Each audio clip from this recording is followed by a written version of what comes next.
Welcome to Outlaw Theology with the Whiskey Preacher. I'm your host, Phil Shepard, better known as the Whiskey Preacher. And in this very solemn episode of Outlaw Theology, I have as my guest Reverend Kristen Kelly. Thank you so much for coming and being a part of this conversation today. You're welcome. Thank you for having me. Absolutely.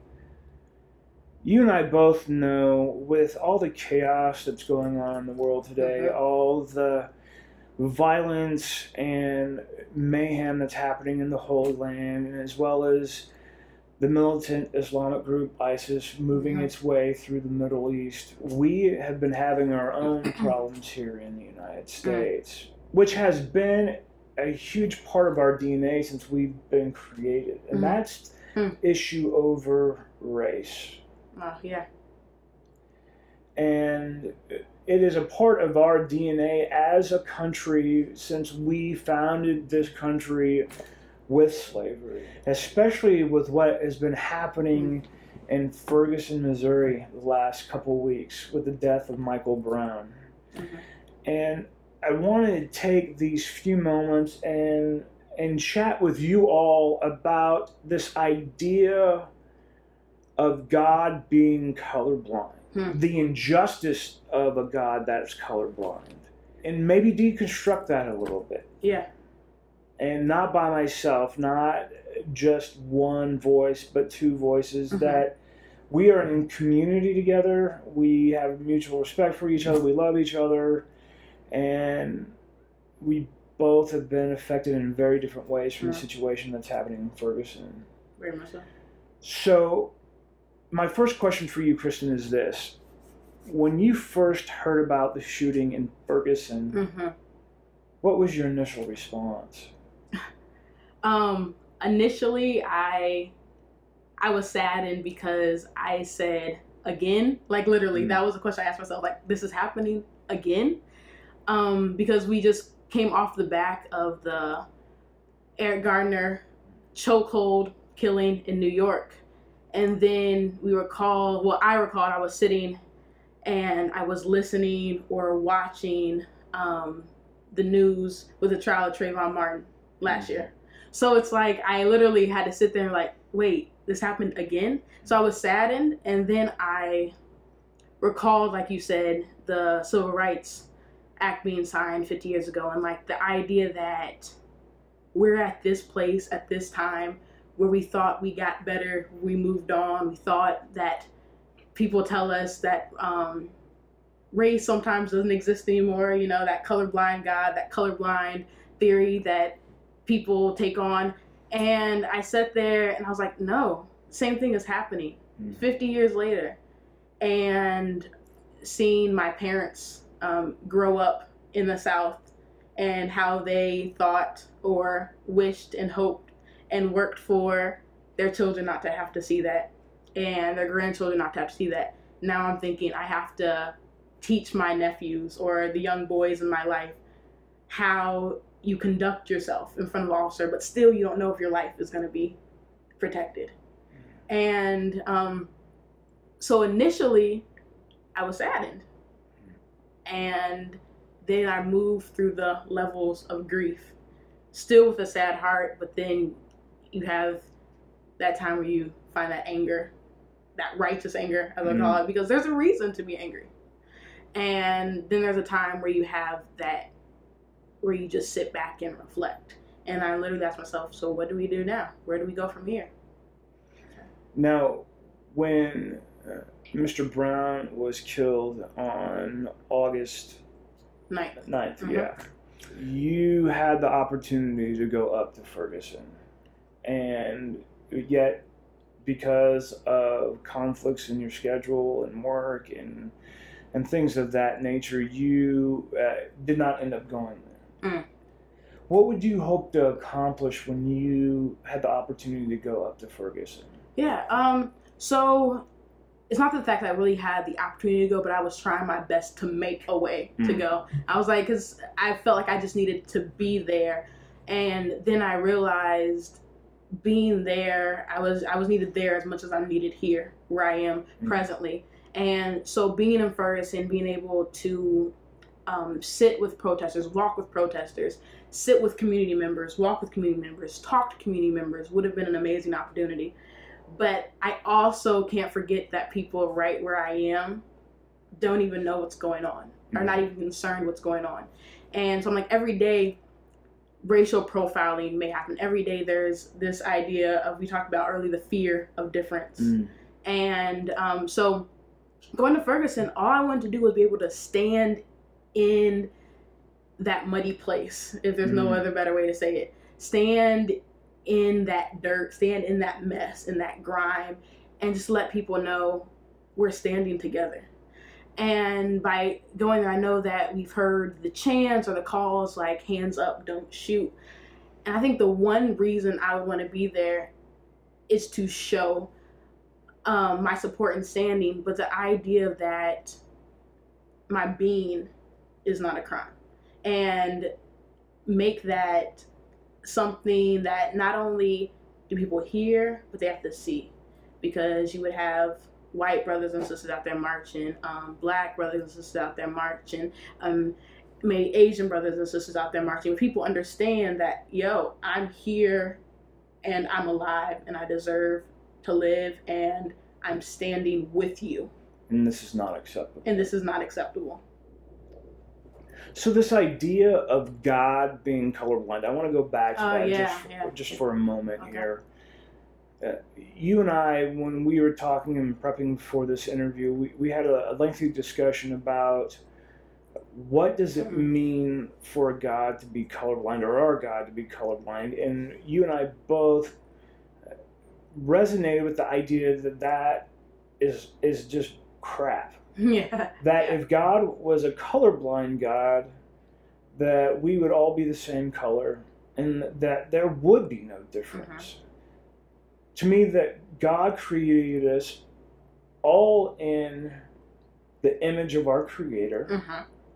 And if that's true, there should be a celebrated difference instead of having a fear of people that look different, pray different, speak different. Anything that's different than that person's norm, people become fearful of. And yet, especially within the church, and this is one of my biggest critiques of especially the evangelical church, which you and I both came out of, is that we, in times of racial tension, like to pawn off this idea, well, God is colorblind. Because then we don't have to look at each other's differences. We don't have to celebrate each other's differences. It gives us permission to not do a damn thing. And I'm tired of that. To me, the God that I find myself in the narrative of really is not colorblind at all, but has a beautiful imagination and is a creator amongst creators that has celebrated the difference in who we are, the way we look, the way we talk, the way we pray, who we pray to. And I would like to hear your thoughts about this whole misnomer that God is colorblind. Because I truly believe that that's an injustice that we have created by the church for the fact of not being able to deal with the differences and racial issues that stand before us. And I think it's interesting you brought that up, because we both came from evangelical backgrounds, but I think living in America and going to church in America, we have racially churches that are majority of certain races. And so with myself growing up in a predominantly black church and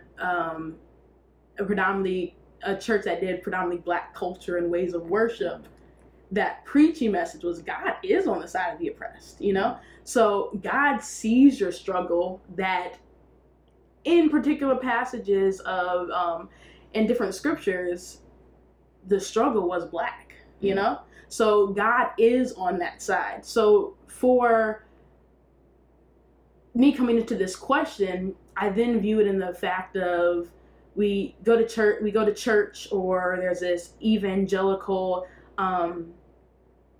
perception that comes more so from a church that is more so white, in the sense of made of Caucasian Americans and whatnot.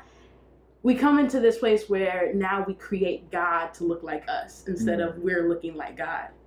And if God looks like us, then God can't be colorblind because there's a lot of racial prejudice going on. And if God looks like power and structure and system, then God is a racist God. But also, if you look on the other side and we create God, we're created in the image of God and we look like God, then we're sitting in this place like God's on the side of those who struggle. God is a God that stands in the midst of. God is the God that goes through suffering. God is God that brings out of suffering. The death and resurrection, and that's coming from my evangelical background or my Trinitarian background. The death and resurrection is real in the life of those who are oppressed in America and in the world.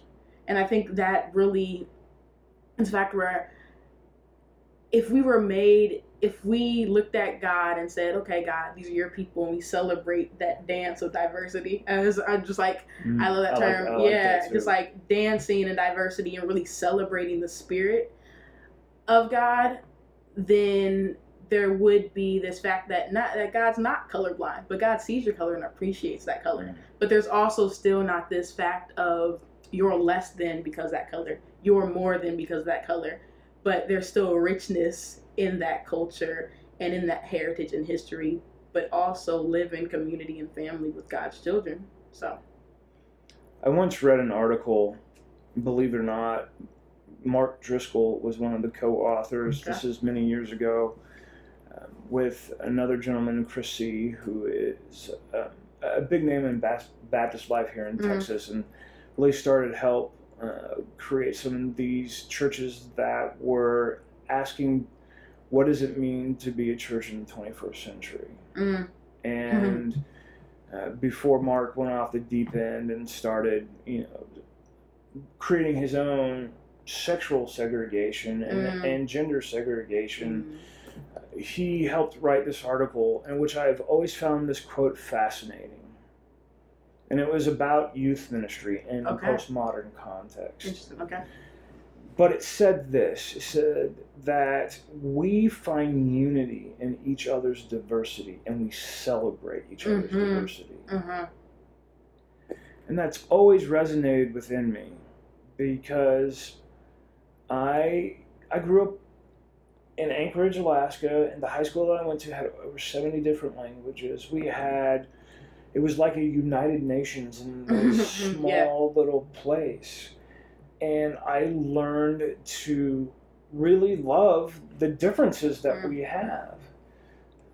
However, it took me a while to deconstruct this idea of God being colorblind to be able to truly celebrate the differences that we have. And I think this is one of the main issues that we are fighting up against now, especially with things that are happening in Ferguson, that, again, we don't and have not and chose not to find unity in our diversity, but we have chosen to continue to segregate with our diversity. This is the 21st century, and yet we're still having these conversations. Why do you think that is?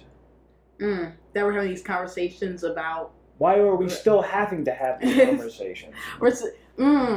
Because power, and I can't think of any other way to put it. It's the fact that power makes things go or things happen, and how we teach power.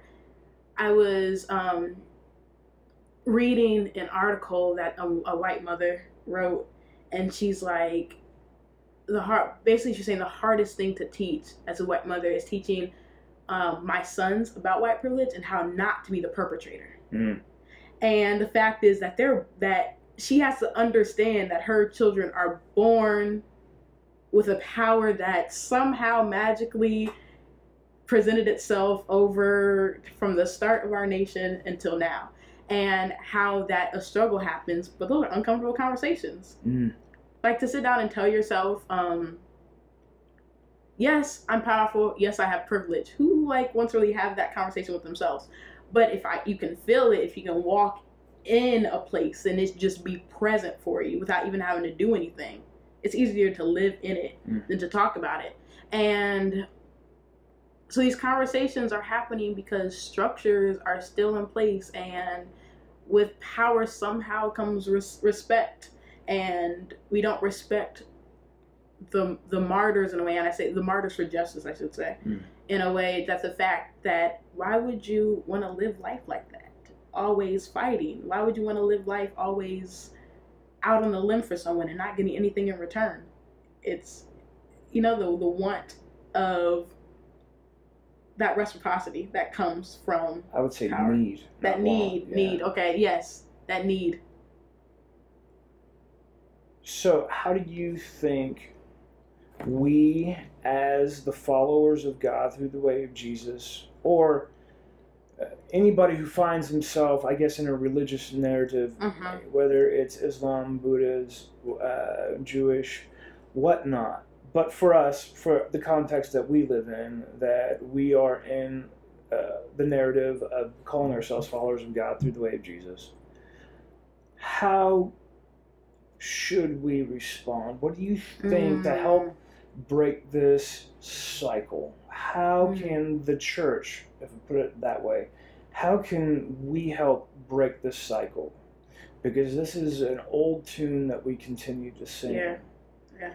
And I'm tired, and I've heard me say this before, that we grew up in a society of yes and no, black and white, literally and figuratively, and people who were the real rebels lived, in the gray, the margins.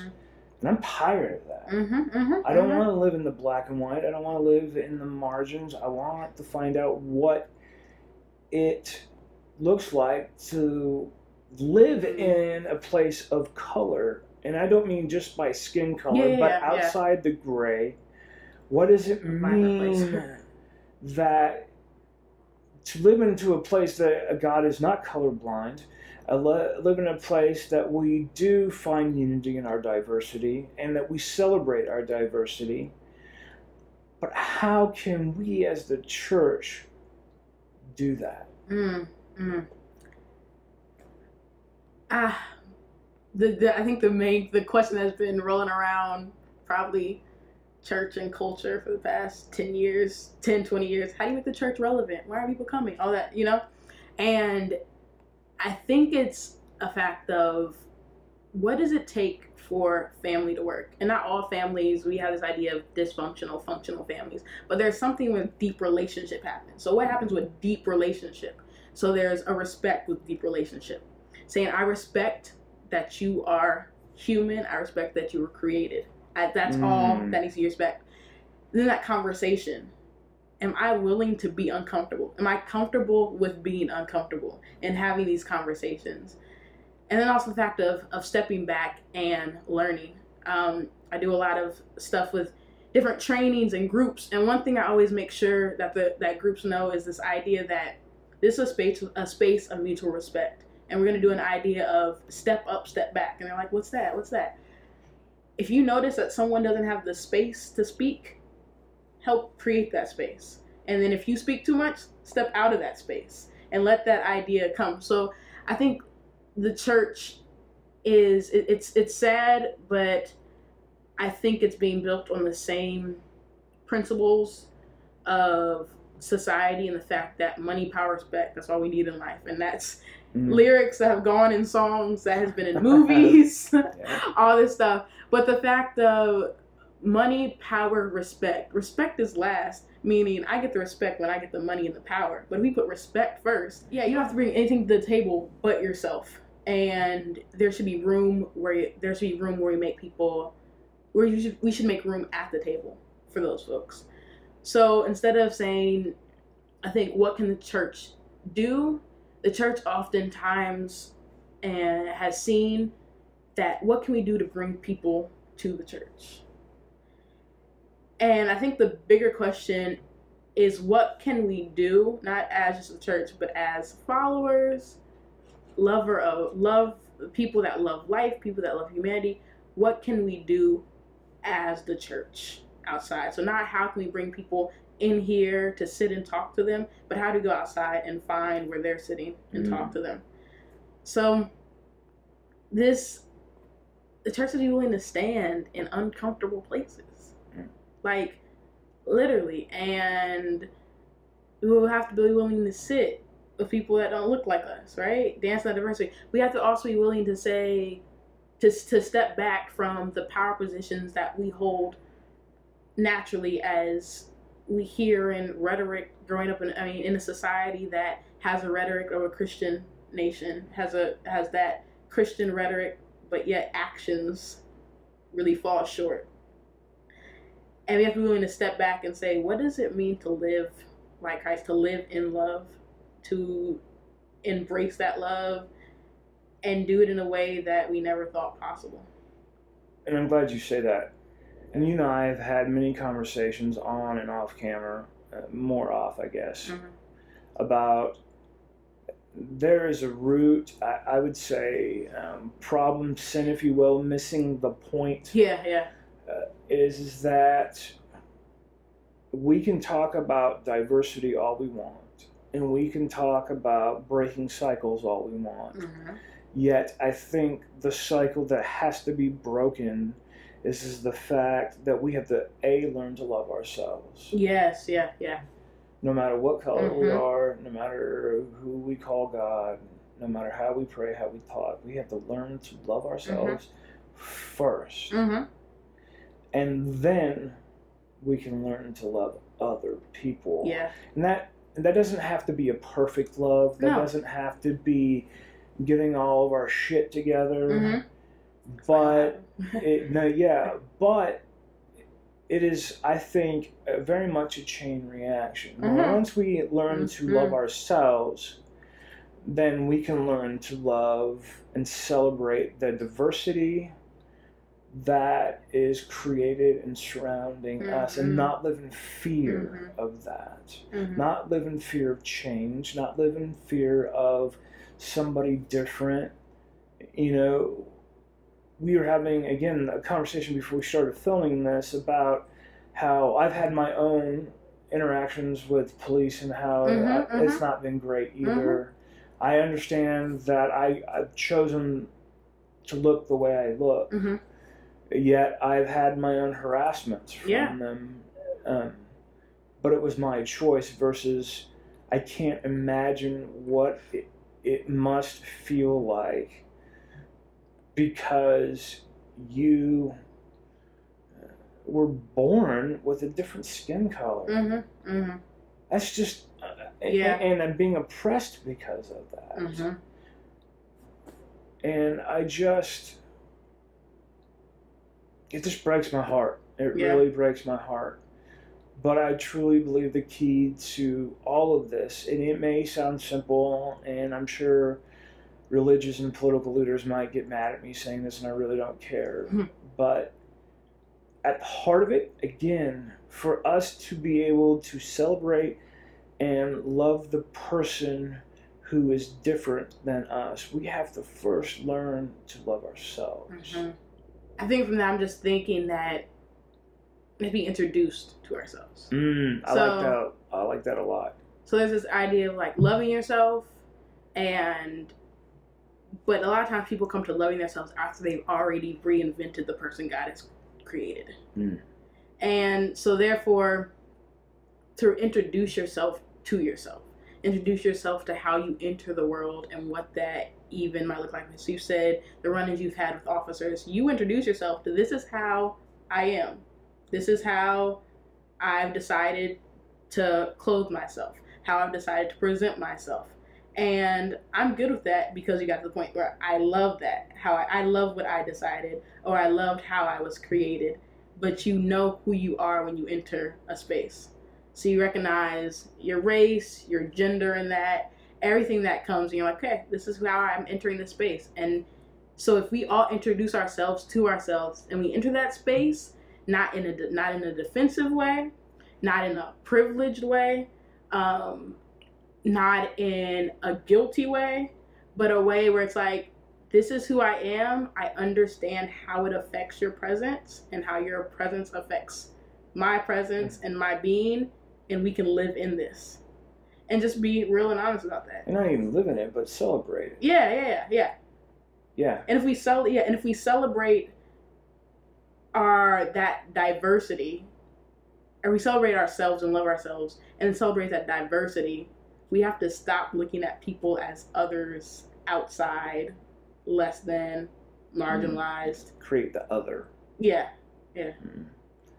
Yeah, the more comfortable I became in my skin and became more comfortable with who God created me, that's how I ended up looking like this. If you told me 20 plus years ago, 30 plus years ago, that I was going to be tattooed head to toe, that I would have told you you were crazy. But as I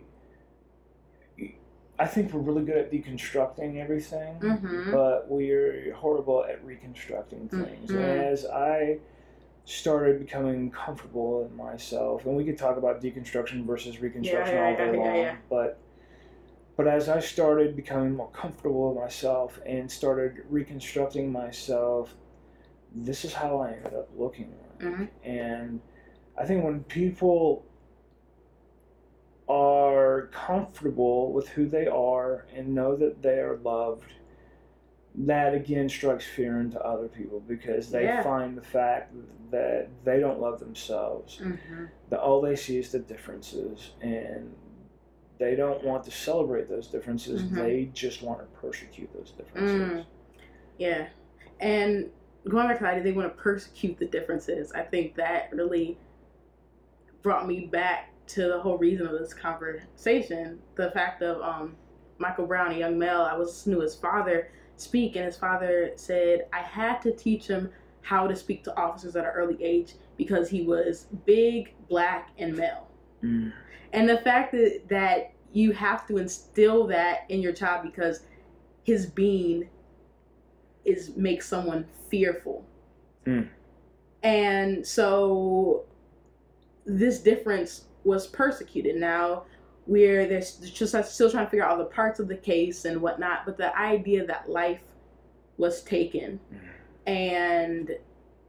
but that life didn't need to be taken, and how we don't know the conversation that happened, but how just the idea of, you always hear stories about women clenching purses when they walk past a black man, and I'm not making this an idea that I'm not making this a conversation about